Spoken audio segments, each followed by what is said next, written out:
ప్రభు అయిన యేసుక్రీస్తు నామంలో మీకు సమాధానం కలుగునుగాక. షలోం.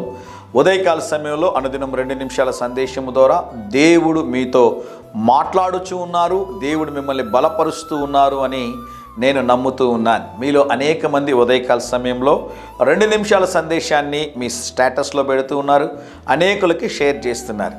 ఉదయకాల సమయంలో ఏ వాగ్దానం అయితే మనం టైప్ చేస్తామో ఆ వాగ్దానాన్ని మనం ప్రకటిస్తూ ఉన్నాం. దయచేసి ఈ 2 నిమిషాల సందేశాన్ని మీరు జ్ఞాపకం చేసుకొని మీకు తెలిసినటువంటి స్నేహితులకి, బంధుమిత్రులకి, కుటుంబీకులకి మీరు షేర్ చేయవలసిందిగా మనవి చేస్తూ ఉన్నాను.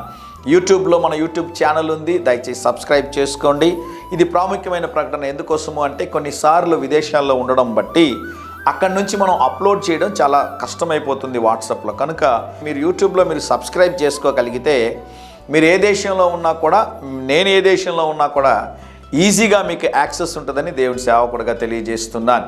ఈ ఉదయకాల సమయం కొరకు ఇర్మియా గ్రంథం 31వ అధ్యాయము 14వ వచనంలో, నా జనులు నా ఉపకారములను తెలుసుకొని తృప్తి నొందుదురు. దేవుని నామానికి స్తోత్రం కలుగునుగాక. దేవుడు మీకు మేలు చేయబోతూ ఉన్నాడు. దేవుడు మేలుతో మిమ్మల్ని తృప్తిపరచబోతూ ఉన్నాడు.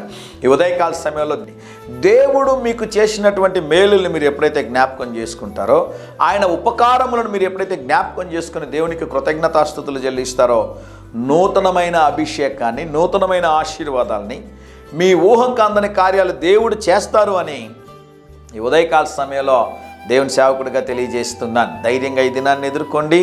దేవుని సన్నిధి మీకు తోడుగా వచ్చునుగాక. ప్రియ పరలోకపు తండ్రి, ఈ ఉదయకాల సమయంలో మా ప్రియులు తలపెట్టే కార్యం అంతటిలో జయమును అనుగ్రహించమని యేసు నామములో ప్రార్థిస్తున్నాము తండ్రి. ఆమేన్, ఆమేన్.